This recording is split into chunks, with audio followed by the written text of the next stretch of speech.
Main है कि हम जो इलेक्ट्रिकल में स्विच बोर्ड और वेल्डिंग मशीन ये प्रॉपर हम लोग यूज़ ही करते हैं, जो कि हमारे रोज़मर्रा की ज़िंदगी में आती है। इलेक्ट्रिकल स्विच बोर्ड और क्या कहते हैं वेल्डिंग मशीन, ग्राइंडिंग मशीन, ये सब हमारे रोज़मर्रा की उसमें आते हैं।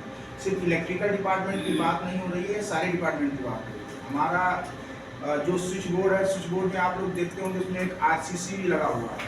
पता है ना RCC भी लगा होता है कि नहीं लगा? किसको किसको पता है कि RCC उसमें लगा रहता है? एक ऑन ऑफ करने के लिए स्विच लगा रहता है ना, उसको बोलते हैं RCCB। उसका फुल फॉर्म होता है RCCB का फुल फॉर्म होता है आपका रेसिडुअल करंट सर्किट ब्रेकर।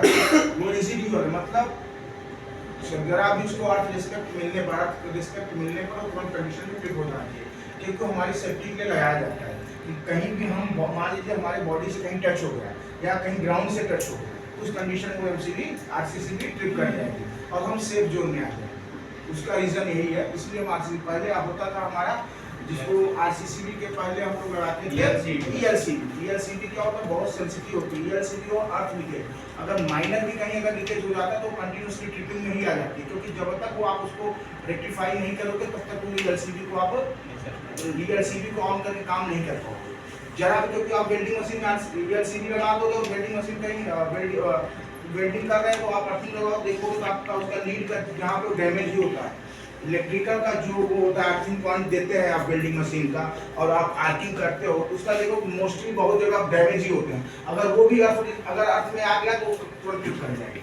इसलिए ELCB को हटा के उसमें वो करके उसको RCCB हम लोगों ने लगाया। वो हुआ उसका इम्प्लीमेंट हुआ, RCCB आने लगी तो RCCB लगाया। तो हमारा RCCB का यही काम है कि हमको प्रोटेक्ट करना। तो हम जब भी आप देखते हैं कि जो स्विच बोर्ड हम यूज़ करते हैं, स्विच बोर्ड को बेसिकली हम केबल को रोल करके पॉइंट को लगा देते हैं और केबल को रोल बैक करके बस एक्सटेंशन बोर्ड को आगे रख देते हैं, पर केबल रोल ही रहता है। क्या ये गुड प्रैक्टिस है? केबल रोल रहना चाहिए। उसका रीजन क्या होता है केबल रोल रहेगा? जब किसी चीज में इलेक्ट्रॉन फ्लो, इलेक्ट्रिसिटी, जब किसी वोल्टेज क्या होता है? Voltage is electrical pressure. Voltage क्या होता है? इलेक्ट्रिकल प्रेशर होता है। वोल्टेज करंट को फ्लो कराता है, मतलब उसको फोर्स करता है कि आप आगे बढ़ो। Voltage is the electrical pressure, वो प्रेशर का काम करता है, क्योंकि जो आपकी लाइट जलती है, पंखा चलता है, वो करंट से चलता है। किससे चलता है? करंट से। तो पावर हमारे तीन टाइप के होते हैं। कितने टाइप के पावर होते हैं? तीन टाइप के, active power, reactive, active power, apparent power, active power और रिएक्टिव पावर। अब एक एग्जांपल मैं आप लोगों को देता हूं। आप लोग गाड़ी वाड़ी लाए हैं? मैं आप लोगों को एग्जांपल दे रहा हूं। अच्छा बात बता रहे हैं आप। तीन पावर होते हैं, तो ये आप लोगों को हमेशा दिला को इसका एक एग्जांपल मैं दूंगा, जो अभी नहीं डिस्कस करना, लेकिन वो एग्जांपल आप लोग को शायद बेसिकली बहुत अच्छे समझ में आ जाएगा। तीन पावर होती है, active, apparent power, active power और रिएक्टिव पावर। हम जो यूज करते हैं, आप जैसे सपोज दैट मान लीजिए एक डिस्पोजल का, जो डिस्पोजल आपने लिया उस डिस्पोजल की क्षमता 200 ml है। एक डिस्पोजल आपने लिया, उस डिस्पोजल की क्षमता 200 ml है। अब उस 200 ml में अगर हम कोई बियर ले लें, बियर अगर डालते हैं उसमें, तो उसमें कुछ देखोगे आप, झाग भी बनता है बियर में झाग बनता है नहीं बनता है? कुछ लिक्विड रहता है, कुछ झाग बनता है। जितने लोग पीने वाले होंगे उनको पता होगा, नहीं तो आप ले लीजिए ठंडा ले लीजिए, ठंडा को हिला दो, ठंडा को डालो तो उसमें कुछ झाग बन जाता है, कुछ नीचे पानी पानी रहता है। तो क्या हम उस झाग को पीते हैं? नहीं पीते ना, फूंक देते हैं, हिलाते हैं कि ये उसी में मिक्स हो जाए। तो वही चीज है, जो वो बॉटल की क्षमता है 200 ml, वो अपरेंट पावर होता है। क्या होता है? अपरेंट पावर, कि 200 से ज्यादा हम उसमें पानी नहीं डाल सकते, इसलिए वो क्या कहलाता है? Apparent power. और एक्टिव पावर क्या है? जो लिक्विड है, जिस लिक्विड को हमको पीना है, झाग को तो हम हटा देंगे, पर लिक्विड को हमको पीना है, उस लिक्विड को हम बोलते हैं एक्टिव पावर। और जो झाग बन गया उसको बोलते हैं हम रिएक्टिव पावर, जो कि हम यूज नहीं कर पाते, हम उसको हटा देते हैं, वही होता है रिएक्टिव पावर। अभी समझ में आया? ऐसा एग्जांपल दिया हूं कि आप लोग को बेसिकली समझ आ जानी चाहिए। तीन चीजें होती हैं हमारा पावर में, तीन चीजें होती है, अपरेंट पावर, एक्टिव पावर और रिएक्टिव पावर। ये डिस्पोजल जो है 200 ml, वो अपरेंट पावर होती है। किसी की क्षमता, अगर एक मोटर की क्षमता 25 एम्पियर करंट लेने की है, अगर उसको आप 26 एम्पियर दोगे तो मोटर ट्रिप कर जाएगी, क्योंकि उसकी क्षमता ही 25 एम्पियर की है, तो आप 26 तो दे नहीं पाओगे। तो वो अपरेंट पावर कहलाता है। क्या पावर कहलाता है? अपरेंट पावर, उसकी क्षमता। एक्टिव पावर जो हम यूज कर रहे हैं वो एक्टिव पावर होता है, जो हम यूज नहीं करते वो होता है रिएक्टिव पावर। अब एक्टिव पावर रिएक्टिव पावर आप बोलोगे जनरेट कैसे होता है, वो इलेक्ट्रिकल की थ्योरी में जाना पड़ेगा, तो वो बेसिकली हम बता पाएंगे क्योंकि उसको थोड़ा डीप में जाना। आप मोटा मोटी आप ये जान लो कि पावर 3 टाइप के होते हैं, active operant power, active power और रिएक्टिव पावर, ये 3 पावर होती है।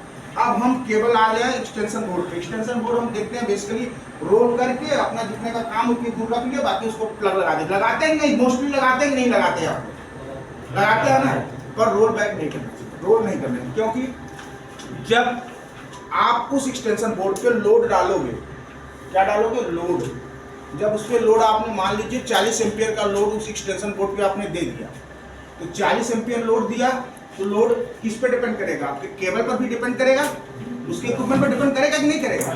तो अगर किसी को चलने में, अगर हम आपको ईंट पत्थर सामने रख दें तो आपको चलने में दिक्कत आएगी कि नहीं दिक्कत आएगी, उसको डाकना पड़ेगा, फिर इधर घुमाना पड़ेगा। तो जहाँ पे वीक पॉइंट रहेगा, जहाँ आप नहीं निकल पाओगे, वहाँ आपको गिरने का चांस हो जाएगा। तो केबल में क्या होता है, जब इलेक्ट्रिसिटी हमारी प्रवाह करती है, तो आपने 40 एम्पियर उसमें दे दिया, अगर 40 एम्पियर वो सराउंडिंग एरिया में घूमते जाएगी तो क्या होगी, जहाँ पे ज्यादा ट्विस्ट होगा, जहाँ पे केबल ज्यादा ट्विस्ट होगी, वहाँ पे उसको टर्निंग में दिक्कत आएगी, वहाँ हीट होगा, क्या होगा, हीट उत्पन्न होगा। और जब हीट उत्पन्न होगा तो अगर वहाँ पे इंसुलेशन वीक होगा तो उस कंडीशन में पंचर हो जाएगी। क्या हो जाएगी, पंचर हो जाएगी, और पंचर हो जाएगी तो आपकी आप एमसीबी ट्रिप कर जाएगी। अगर उस पर कोई पैर रख दिया तो उसको भी शॉक लगने का चांस हो जाएगा।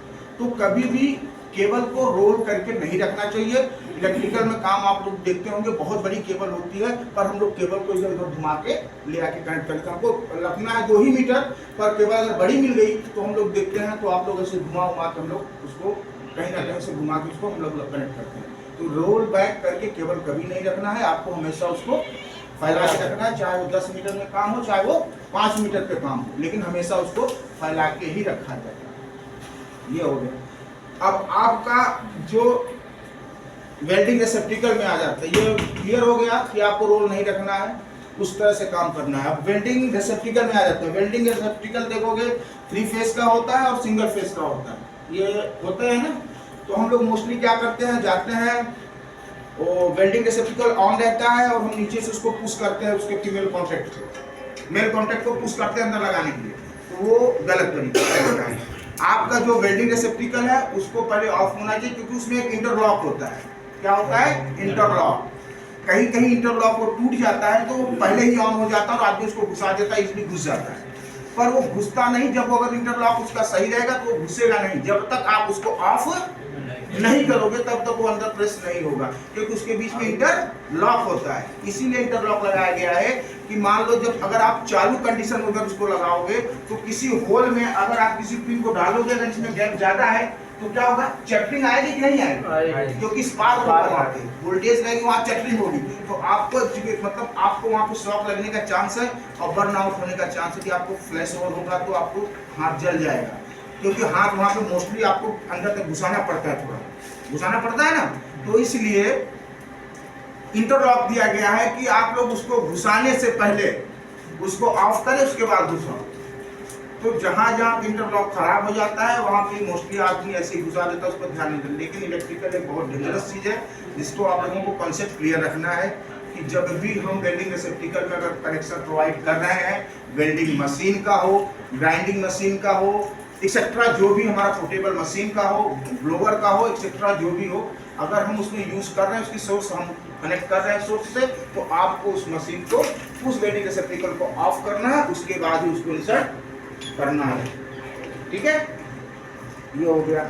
और अर्थिंग क्यों होती है, अर्थिंग कितनी टाइप की होती है, अर्थिंग हम प्रोवाइड क्यों करते हैं, कितने लोगों को पता है कि अर्थिंग हम क्यों प्रोवाइड करते हैं, किसी को पता है? अर्थिंग, अर्थिंग ठीक है, आप इलेक्ट्रिकल से रिलेटेड आपको पता है। अर्थिंग हम प्रोवाइड करने का हमारे दो चीजें होती हैं अर्थिंग के लिए, 2 टाइप की अर्थिंग होती है हमारी।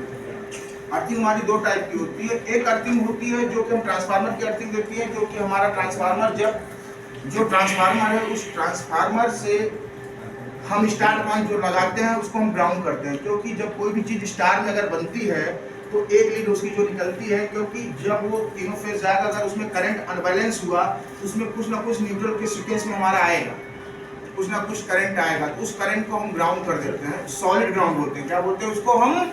सॉलिड ग्राउंड, पहली अर्थिंग। और एक अर्थिंग होती है जो कि इक्विपमेंट की अर्थिंग हम करते हैं। किसकी? इक्विपमेंट की अर्थिंग करते हैं, इसलिए क्योंकि मान लीजिए इन फ्यूचर आपका वेल्डिंग मशीन है, वेल्डिंग मशीन में कोई चीज लीकेज करंट हो गया, लीकेज हो गया, कि वेल्डिंग मशीन में लीकेज हो गया, तो लीकेज कहीं ना कहीं बॉडी में सर्कुलेट करेगी कि नहीं करेगी? जब तक अर्थिंग उसको नहीं मिलेगी तब तक वो ट्रिपिंग नहीं आएगी। ट्रिपिंग अर्थिंग इसलिए नहीं होगी क्योंकि आप देखोगे वेल्डिंग मशीनों में व्हील लगी रहती है, प्लास्टिक की व्हील लगी रहती है या रबर की व्हील लगी रहती है, आप लोगों ने नोटिस किया होगा, व्हील लगी रहती है, तो वो अर्थ ना मिले, सिर्फ बॉडी में सर्कुलेट होगा करंट, अगर आप वहाँ टच करोगे तो आपको शॉक लग जाएगा ना। तो अपने सेफ्टी डिपार्टमेंट के जो सेफ्टी ऑफिसर है वो जाते हैं, यार अर्थिंग इसमें नहीं है, फोटो क्लिक कर देते हैं, क्योंकि उसका रीजन है, ये वैलिड रीजन है कि हम अर्थिंग क्यों नहीं किए। अगर मान लीजिए उस वेल्डिंग मशीन में लीकेज करंट हो गया और आपको ध्यान नहीं दिया, गया मशीन पकड़ ली, तो क्या आपको शॉक लग जाएगा। तो इसलिए हम उस इक्विपमेंट की अर्थिंग प्रोवाइड करते हैं कि जैसे भी अगर उसमें लीकेज करंट कुछ आएगा तो वो ग्राउंड के थ्रू ग्राउंड हो जाएगा, हमको दिक्कत नहीं आएगी, हम प्रोटेक्ट हो जाएंगे। वो कहीं ना कहीं हम अर्थिंग स्ट्रिप के साथ में या ऐसी जगह पे हम अर्थिंग प्रोवाइड कर देते हैं जहाँ से अर्थिंग अगर लीकेज करंट हुआ तो अर्थिंग के थ्रू वो ग्राउंड हो जाए और हम शॉक से बच जाए, इसलिए हम अर्थिंग लगाते हैं। अर्थिंग का पर्पस ये है, इसलिए इक्विपमेंट जो भी यूज करो उसका अर्थिंग प्रोवाइड करो। और ये हो गया जो हम बेसिकली यूज करते हैं, जो रोजमर्रा की ये चीजें हैं। चीजें गांधी जी के देखा होगा, गांधी जी महात्मा गांधी जी का एक संदेश था जिसमें बुरा मत देखो, बुरा मत सुनो और बुरा मत करो, वो है ना। लेकिन इलेक्ट्रिकल में जस्ट उसी का अपोजिट होता है। आपको आंखें खोल के देखनी है चीजें, इलेक्ट्रिकल की चीजें अगर रखी हुई हैं तो आपकी आंखें खुली होनी चाहिए, क्या इलेक्ट्रिकल की चीज है, क्या है यहाँ पे इलेक्ट्रिकल की चीज है।